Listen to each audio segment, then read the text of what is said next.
ارے نہیں صاحب، آخری دور میں نظر کا وقت تھا تب کہا تھا. کمال کی بات ہے، جب سوشل بائیکاٹ ہو رہا ہے رسول اللہ کا، اس دور میں جب حضرت ابو طالب ساتھ دے رہے ہیں تو وہاں کہنے کا موقع ہے کہ چچا ٹھیک ہے سب ساتھ چھوڑ رہے ہیں، آپ نہیں چھوڑ رہے، مگر یہ کیا بات ہے، مذہب تو آپ کا وہی ہے، آپ میرا کلمہ کیوں نہیں پڑھتے؟ رسول اللہ نے تب نہیں کہا. جب مشرکین پتھر مار رہے ابو طالب بچا رہے تب نہیں کہا کلمہ پڑھو. جب کانٹے بچھا رہے ابو طالب قدموں میں پھول ڈال رہے تب نہیں کہا کلمہ پڑھو. جب بستر بدل بدل کے سلا رہے کہ رسول کے بستر پر علی، علی کے بستر پر رسول، تاکہ کوئی یہودی نیند میں قتل نہ کر دے، تب رسول نہیں فرما رہے. لیکن جب سارے کام نکل گئے،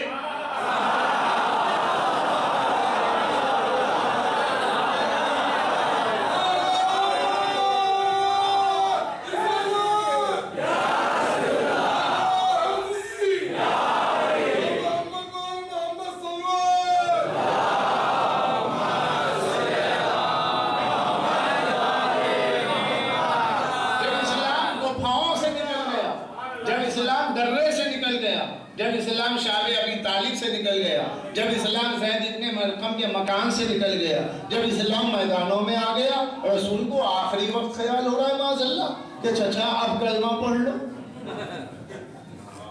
تو سارے کام نکالنے کے بعد یہ ایک سیاسی لیڈر تو کر سکتا ہے، اللہ کا نبی نہیں کر سکتا.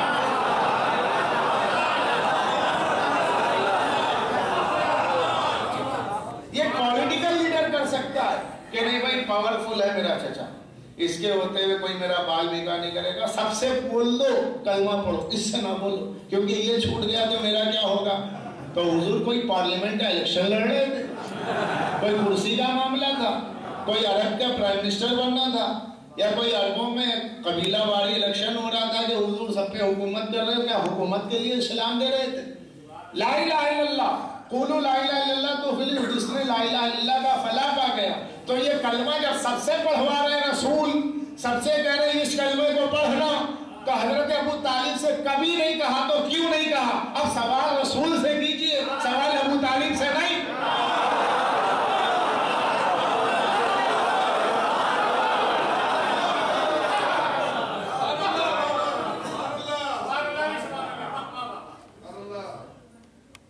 کبھی کہا سوائے آخری وقت کے، وہ آخری وقت کے لمحات کے ایک راوی سعید ابن مسیب، اور وہ بھی اس وقت آئی وٹنس نہیں ہے، اسے پتہ ہی نہیں. یہ نبی کے گھر کی بات ہے نا، جو نبی کے گھر کی بات ہے، جو نبی کے بیت کی بات ہے، تو اہل بیت سے پوچھو. نبی کا چچا ہے، نبی کا گھر ہے، نبی کا بیت ہے، جو نبی کا بیت ہے تو گھر والے بتائیں گے. نبی کی بات ہے، نبی کے بیت کی بات ہے تو اہل بیت بتائیں گے، باہر والے تھوڑے ہی بتائیں گے. کب کی بات؟ کوئی آئی وٹنس ہے نہیں. تو سرکار نے پوچھا، سرکار نے کلمہ پڑھوایا، آخری وقت میں پڑھوایا. اچھا چلیے حضور اگر مان لیجئے کہ حضرت ابو طالب کلمہ پڑھ لیتے بقول آکے کہ نہیں پڑھا، نقل کفر نباش، چلیے پڑھ لیتے، کیا گارنٹی ہے کہ آپ مان لیتے؟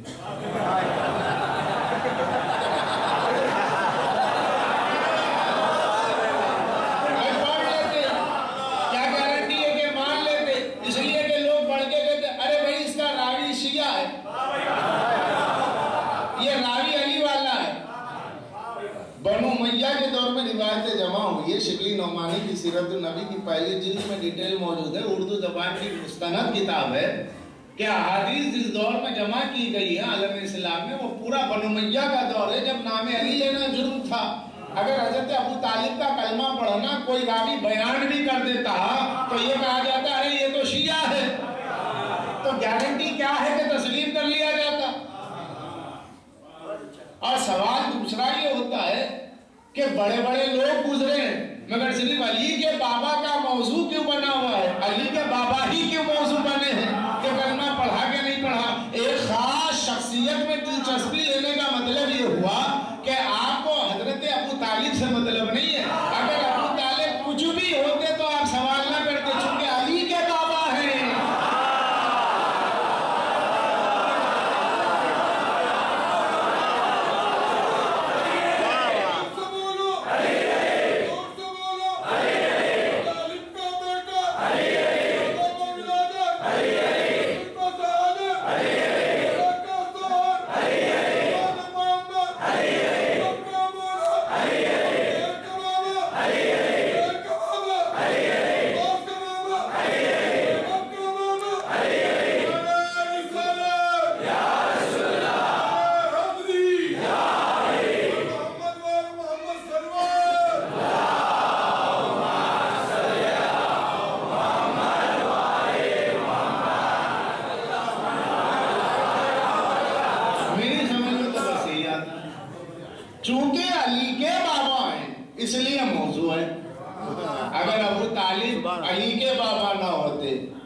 کسی کے بھی ہوتے تو سوال ہی نہیں ہوتا، جیسا کہ اب تک کسی کے لیے سوال ہوا ہی نہیں۔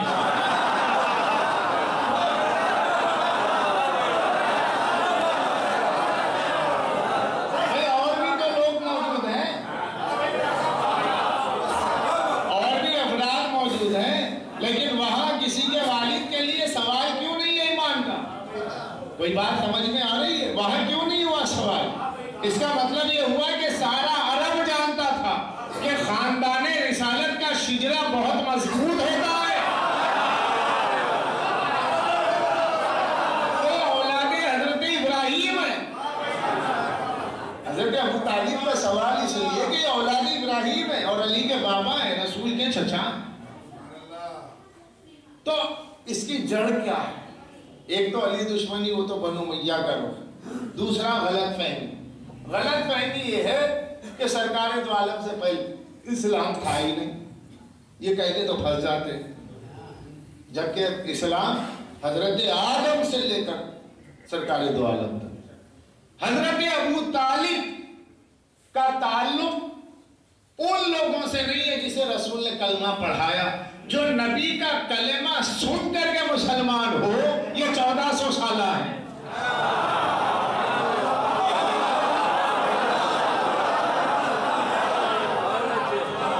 جو رسول اللہ سے کلمہ سن کر کے مسلمان ہو، وہ ہے 1400 سالہ۔ اور جنہوں نے نبی سے کلمہ سنے بغیر اللہ کی توحید پر یقین رکھا، یہ ہے وارث ابراہیم۔ یہ وارث ابراہیم۔ حضرت ابو طالب کون ہے؟ ایک جملہ کہہ دوں ایمانی عرفانی کہ حضرت ابراہیم خلیل اللہ کی دعا کے اثر کو حضرت ابو طالب کہتے ہیں۔ کہیں کوئی شبہ ہو مجلس کے بعد پوچھ لینا، اور دن میں آگے زیادہ پوچھنا، رات میں کم آنا۔ قرآن کیا کہہ رہا؟ حضرت ابراہیم کی دعا، سورہ بقرہ آیت نمبر 128، سورہ بقرہ ورس 128، حضرت ابراہیم کی دعا، ربنا وجعلنا مسلمین لک، ربنا وجعلنا مسلمین لک ومن ذریتنا امتا مسلمتا لک وارنا مناسکنا وتب علینا انک انت التواب الرحیم۔ حضرت ابراہیم دعا کرتے، ربنا وجعلنا مسلمین لک، پالنے والے تو میرے خاندان کو، اسماعیل کو، مجھے، اسحاق کو، پورے خاندان، ربنا وجعلنا، ہمیں اپنے لیے مسلمان رکھ۔ اچھا، جو اپنے لیے کہا تو صرف اپنے لیے ہو گیا، پھر نسل کہاں کو جائے گی؟ قیامت تک کے ہے نسل ابراہیم، تو اپنی نسل کے لیے دعا کرتے ہیں، وَمِن ذُرِّيَّتِنَا، وَمِن ذُرِّيَّتِنَا۔ اور یہ جو من ہے، یہ من بیانیہ نہیں ہے، یہ من بازیہ ہے، تبعیض کے طور پر۔ اور میری ذریت میں سے خاص گروہ کو، میری ذریت، میری اولاد میں ایک خاص گروہ کو، امتاً مسلمتاً لک، امت کہتے ہیں گروہ کے، امت کے معنی کیا ہے؟ گروہ۔ میری نسل کے ایک خاص گروہ کو اپنے لیے خالص اسلام پسند بنا کر رکھنا، وارنا مناسکنا وتب علینا، اور مجھے میرا مسکن دکھانا، اور تو توبہ قبول کرنے والا ہے، بے شک تو تواب قبول کرنے والا ہے، رحیم رحمت کرنے والا ہے۔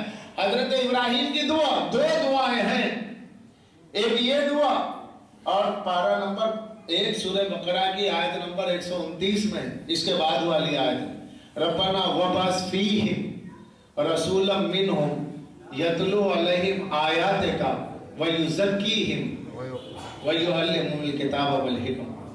حضرت ابراہیم دعا کرتے ہیں، اور یہی گروہ جس کی میں نے تجھ سے دعا کی کہ ایک خاص گروہ میری نسل کا ایسا ہو کہ جو ہمیشہ مسلمان رہے، اس کے پاس ہمیشہ اسلام رہے، میرے مالک اسی گروہ میں اس نبی کو بھیجنا۔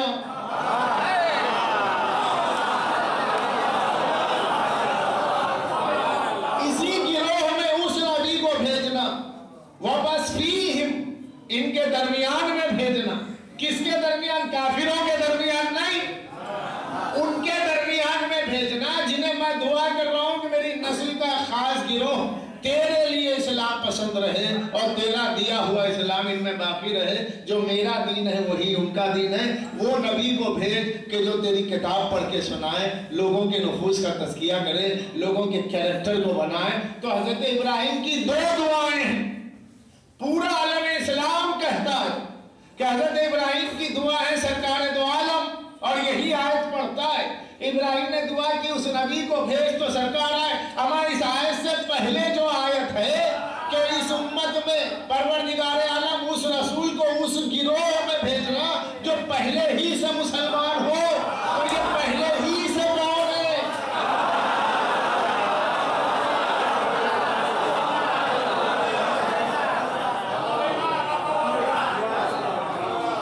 میں چاہتا ہوں میرے کمسن بھی سنے، میرے ہمسن بھی سمجھے. میں نے 2 آیتیں پڑھی، تھوڑا سا ٹف ہو رہا ہے کیونکہ میں آج کی تقریر میں اتنا لفاظی سے نہیں کر رہا ہوں، حالانکہ وہ کرنا بہت آسان ہے، لیکن میں چاہتا ہوں تھوڑا سا ڈرائی سبجیکٹ ہوتے ہوئے قرآن مجید کی روشنی میں مکمل عظمت ابو طالب آپ کے ذہن میں آ جائے، کیونکہ اسلام بغیر حضرت ابو طالب کے سمجھ ہی نہیں سکتے. یہ ثابت کرنے کے لیے کہ اسلام حضرت آدم سے سرکار دو عالم تک ہے. سرکار دو عالم سے تو شریعت محمدی ہے. سرکار دو عالم بانی اسلام نہیں ہے، پیغمبر اسلام ہے. تو سرکار دو عالم سے پہلے اسلام ہے، جیسے حضرت ابراہیم نے دعا کی امتا مسلمتا لک، تیرے خاطر، مال غنیمت کے خاطر نہ ہو، جو صرف تیرے لیے مسلمان ایک گروہ ہو. تو پہلے یہ قرآن کی آیت ہے یا قرآن کی نہیں؟ استغفر اللہ، یہ قرآن کی آیت ہے تو پھر وہ گروہ کہاں گیا؟ تلاش گم شدہ. پیپر میں آپ دیتے ہیں کوئی کھو گیا، اشتہار دیا جاتا ہے بھئی یہ گم ہو گئے، ان کی شناخت دی ہے. قرآن میں یہ آیت موجود ہے. اب وہ مسلم گروہ کہاں ہے جو سرکار دو عالم کے خاندان میں؟ تو معلوم یہ ہوا خاندان رسالت ہی امت مسلمہ ہے حقیقت میں، جو حضرت ابراہیم کی دعا سے اللہ نے جسے ڈائریکٹ اسلام دیا ہوا ہے، نسلن بعد نسلن، جس کی ہیریڈیٹی میں اسلام ہے، جس کے فوسلائزیشن میں ورثہ ذہنی کے طور پر اسلام وہاں موجود ہے، کردار ابراہیم کے طور پر ہے، تعلیم ابراہیم کے طور پر ہے، دین ابراہیم کے طور پر ہے، نسل ابراہیم میں اسلام ہے. اور اس نسل ابراہیم کی عمدہ شخصیت کا نام ہے ابو طالب. اب جب اس ابو طالب نے دیکھا کہ بھتیجا اعلان نبوت کرنے والا ہے، اور حضرت ابو طالب فرماتے ہیں کیا چاہتے ہو؟ کہا چچا آپ نے بڑی زحمتیں اٹھائی ابا کے انتقال کے بعد، پرورش کی، سب کچھ کیا، آج میں اعلان نبوت کرنا چاہتا ہوں، کھانے کا انتظام کروا دیجیے. حضرت ابو طالب کھانے کا انتظام فرما رہے. اچھا یہ سب کچھ آپ کا سنا ہوا، میں ایک جملے سے کام لینا چاہتا ہوں. ظاہر ہے میں سب کچھ سنا ہوا تو پڑھوں گا کیا؟ میں واقعے میں سے نقطہ نکالنا چاہتا ہوں، شاید کوئی نئی بات. اب جو میں نے پڑھا آپ کے لیے نہیں تھی، اگر نہیں تھی تو دعا خیر کرنا، اور اگر پرانی تھی تو بد دعا بھی نہ کرنا. کہ حضرت ابراہیم نے دعا کی میری نسل میں خاص گروہ مسلمان رہے، اور اس مسلم گروہ میں وہ آخری نبی آئے. تو آخری نبی کے آنے سے پہلے اس گروہ کا ہونا ضروری ہے. کیوں؟ تاکہ اس رسول کا سپورٹ کیا جائے. اب سرکار فرماتے چچا اہتمام کر دیجیے.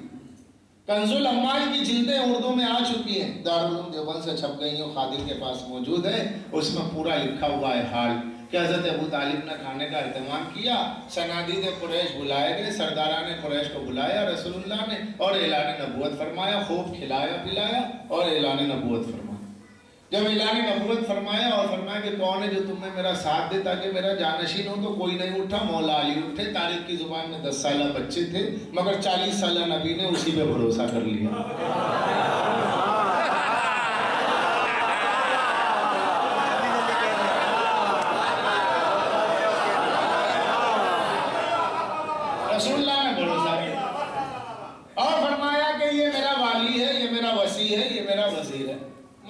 بات ہے، ھذا وصی وارثی خلیفتی، یہ میرا وصی ہے، میرا وارث ہے۔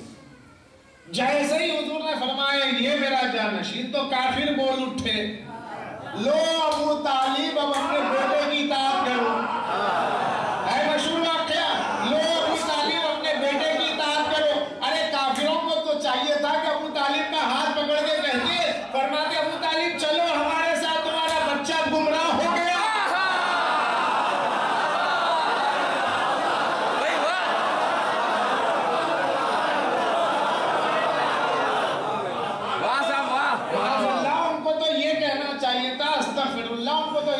چاہیے تھا کہ ابو طالب تم کہاں، ارے تمہارا بھتیجا کیا کہہ رہا ہے، اور تمہارا 10 سالہ بچہ تو گمراہ ہو گیا، چلو ہمارے ساتھ کہ ہمارا دین چھوٹ جائے گا۔ یہ نہیں کہا کہ ابو طالب اب لو اپنے بچے کی اطاعت کرو کہ تمہارے بچے کو جانشین بنایا جا رہا، یعنی کافر تھے مگر جانتے تھے کہ جو ہمارا دین ہے وہ ابو طالب کا نہیں ہے۔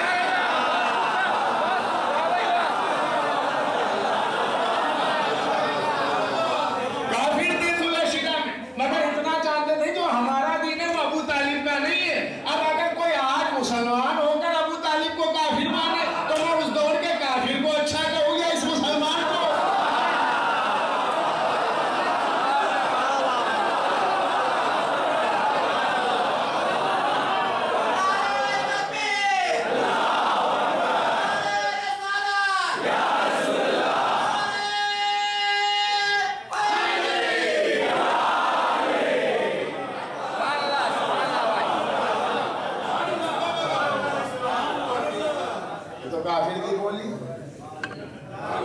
واقعہ وہی پڑھا جاتا ہے لیکن وہی دلیل ہے، وہی دلیل ہے۔ اس لیے عزت چاہیے تو ابو طالب کو مان لو، ورنہ انکار ابو طالب پر، عزیزان گرامی، ایمان ابو طالب پر تو دلیل مل جائے گی، لیکن جو دلیل نہیں مانے گا تو اس پہ نقطہ لگ جائے گا۔ اور دلیل پہ نقطہ لگے تو بنتا کیا ہے؟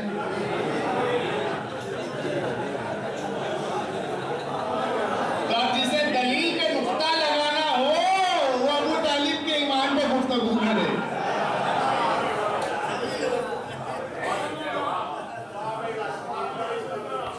اسلام کہاں سے سمجھ رہے ہیں؟ میں جس اسلام کو اس منبر سے بتا رہا ہوں یہ اہل بیت والا اسلام ہے۔ یہ اہل بیت والا اسلام آدم سے لے کے سرکار خاتم تک ایک ہی اسلام ہے۔ اب جو بٹنے والے بٹتے رہے، تو جس کا 1400 سالہ ہے بہت بعد والے ہیں، جو بعد والا ہے وہ ہم سے پوچھ رہا ہے کب کلمہ پڑھے، کہ ہم آپ سے پوچھیں گے۔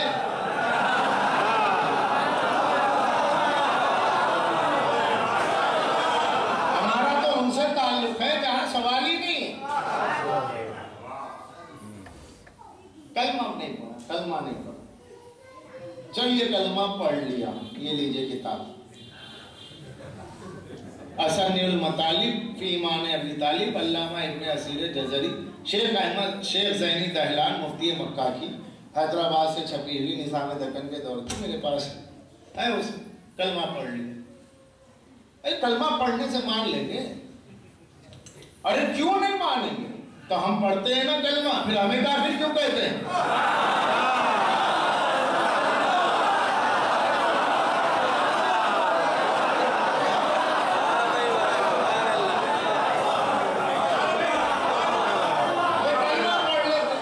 اگر کلمہ پڑھنا ثابت ہو گیا تو مان لیں گے۔ ارے ثابت ہونا کیا، ہماری بات کر رہے ہیں، ہم پڑھ رہے ہیں لا الہ الا اللہ محمد رسول اللہ، ہماری مسجد ہے، ہمارے پاس قرآن ہے، 30 پارے ہیں، ہمارے مینارے، ہماری نمازیں، ہمارے روزے ہیں، تسبیح ہے، سجدہ، سب کچھ تو ہے، اسلامی آثار ہے، ٹوپیاں ہیں، ساری چیزیں ہیں، مسواک بھی ہے ہمارے پاس، کیا نہیں؟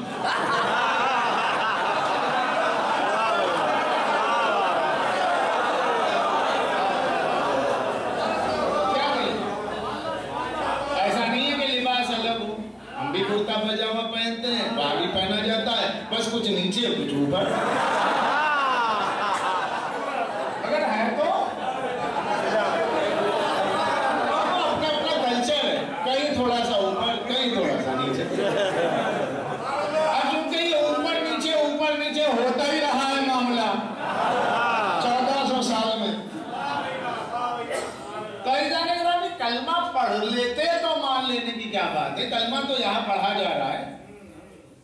پھر یہاں کیا دشمنی؟ اس لیے کہ ابو طالب کو مانتے ہیں.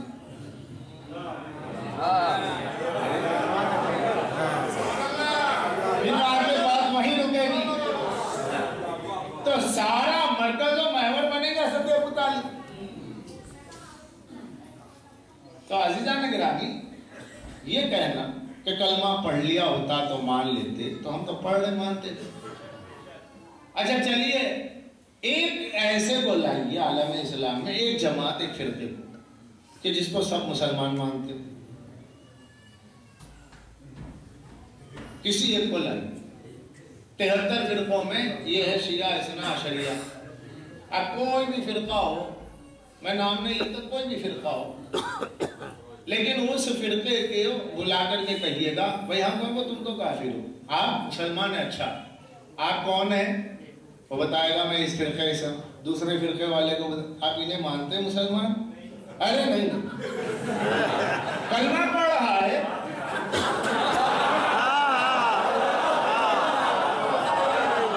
کلمہ پڑھ رہا ہے، مانتے کیوں نہیں؟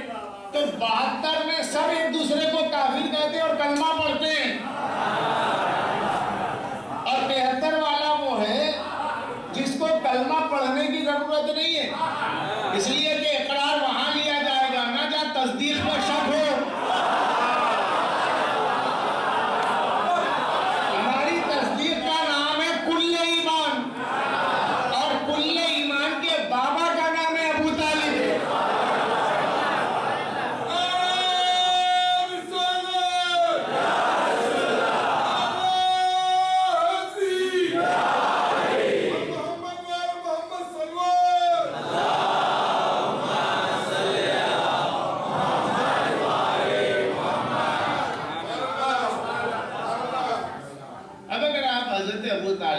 چھوڑ دیں گے، انہیں معاذ اللہ تسلیم نہیں کریں گے اسلام کی صورت میں کہ یہ مسلم ہے، تو نقصان کس کا ہوگا؟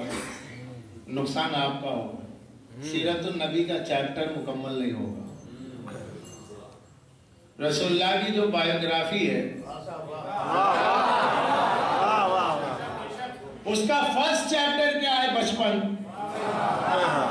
بھائی والدین تو تھے نہیں، پالا کس نے؟ چچا نے.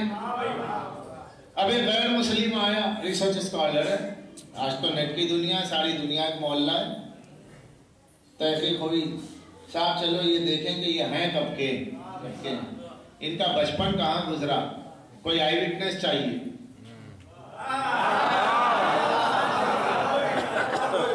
کون ہے آئی وٹنس؟ تو کہا کسی مسلمان کو لو. ارے صاحب جب اسلام تھا ہی نہیں تو مسلمان آئی وٹنس کہاں مل جائے گا؟ ارے صاحب یہ بات عجیب ہو گئی، چاند کا دیکھنا ہے، کافر کا دیکھا قبول نہیں ہوگا. اذان کافر سے نہیں دلوائی جائے گی، نکاح کافر سے نہیں پڑھوایا جائے گا.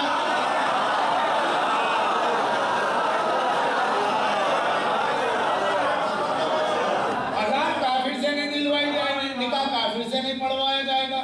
تو جب آپ اپنی اذان کافر سے نہیں دلوا سکتے، چاند کا مسئلہ آیا کہ چاند ہو گیا، کس نے دیکھا؟ کافر نے کہا استغفر اللہ، اس کی گواہی دور، اس کی گواہی تھوڑی قبول ہو جائے گی. اب یہ ہے نبی کے بچپن کی بات. سیرت النبی کو اگر مکمل لینا ہو تو کسی ایسے سے لیجئے جس کا دین اسلام ہو. اب اس سے پہلے آپ کو کوئی نظر نہیں آتا، مجبوراً ملے کون؟ بیچارے ابو طالب. یہ کون ہے؟ معاذ اللہ یہ تو کافر ہے. ہائے مجبوری تمہاری کہ پوری دنیا سے کفر کو مٹانے کے لیے آئے سرکار دو عالم، اور ان کی سیرت کو لکھنے کی ضرورت پڑی تو کافر ہی کی ضرورت پڑی.